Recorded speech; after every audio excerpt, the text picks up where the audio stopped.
Hello বন্ধুরা, কেমন আছো? আশা করি সবাই ভালো আছো। আমিও ভালো আছি। আজকে আবারও তোমাদের সামনে নতুন একটা ভিডিও নিয়ে চলে এলাম। আজকে কথা বলবো বাংলাদেশ নয়, কলকাতা সিনেমার সবথেকে সুপার ডুপার হিট সিনেমার খাদান সিনেমার নায়ক দেবকে নিয়ে। দেবের আপকামিং যে সিনেমা, সেই সিনেমাটা হলো রঘু ডাকাত। আর এই রঘু ডাকাত নিয়ে আজকে আমি কথা বলবো তোমাদের সামনে।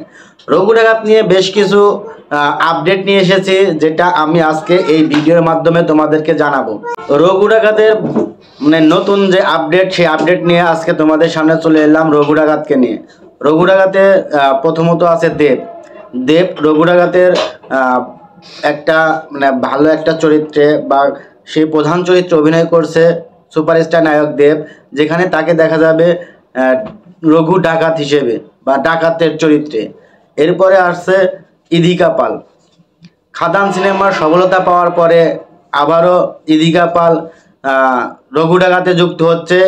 রঘু ডাকাতে ইদিকা পালকে দেখা যাবে দেবের নায়িকা হিসাবে, এবং সেখানেও সে ভালো পারফর্ম করবে এরকম আশাবাদ নিয়ে রঘু ডাকাতে নতুন করে যে যুক্ত হচ্ছেন সে হলো সোহিনী সরকার। আর সোহিনী সরকারকে রঘু ডাকাতে খুব ভালো একটা চরিত্রে দেখা যাবে। আর সোহিনী সরকারকে এই রঘু ডাকাতে নতুনভাবে যুক্ত করতে পেরে রঘু ডাকাতের টিম অনেক আনন্দিত বা অনেক গর্বিত, কারণ সোহিনী সরকারকে এই রঘু ডাকাতে যুক্ত হওয়ার জন্য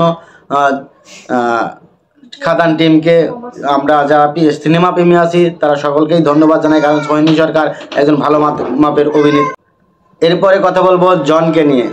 জন খাদান সিনেমায় যদি কাউকে কোনো অভিনেতাকে যদি খাদান সিনেমায় ধরতে হয়, সেটা হবে জনের যে অভিনয়, সেই অভিনয়ে সে দেখিয়ে দিয়েছে যে তিনি কত সুন্দর বা কত ভালো অভিনয় করতে পারে।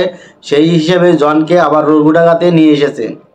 রঘু ডাকাতে অনির্বাণ ভট্টাচার্য আবার যুক্ত হচ্ছেন। অনির্বাণ ভট্টাচার্য, আর অনির্বাণ ভট্টাচার্য যদি কলকাতা সিনেমায় কোনো জাত অভিনেতা থাকে, সেটা হলো অনির্বাণ ভট্টাচার্য, যাকে রঘু ডাকাতে নিয়ে আসা হয়েছে। এবং রঘু ডাকাতে তার পারফরমেন্স দেখতে সিনেমা প্রেমীরা আগ্রহ। এরপরে আছে চিরঞ্জিত সেনের কথা না বললে নয়। চিরঞ্জিত সেন হলো বোম্বেদা। বোম্বেদা বলতে কাকে বোঝানো হয়েছে আসলে সবাই জানছে, সেটা হলো প্রসেনজিৎ যার আসার আগের যে সুপারস্টার, তিনি হলেন সুরঞ্জিত সেনগুপ্ত। তার কমার্শিয়াল ছবির পিছনে তার অনেক অবদান, সে প্রত্যেকটা কমার্শিয়াল সিনেমাতে থাকে। তো এবারও রঘু ডাকাতে তাকে যুক্ত করার কথা শোনা যাচ্ছে, এবং তিনি যুক্ত হবে এটাই আমাদের আশাবাদ। তো খাদান যেরকম 20 কোটি ছাড়িয়েছে, রঘু ডাকাতও তেমনি 50 কোটির কাছে পৌঁছাবে, এরকম আশায় ব্যক্ত করছি আমরা। তো এই ছিল আজকের মতো রঘু ডাকাত এবং দেবকে নিয়ে আপডেট। পরবর্তীতে যে কোনো নতুন ভিডিও পেতে আমার এই চ্যানেলটি সবাই পাশে থাকবেন, এবং নতুন আপডেট পেতে আমার চ্যানেলটি সবাই সাবস্ক্রাইব করবেন। ভালো থাকবেন, সুস্থ থাকবেন। আজ এখানেই সমাপ্ত করছি। দেখা হবে অন্য কোনো ভিডিওতে। সে পর্যন্তই সুস্থ থাকবেন। আল্লাহ হাফেজ।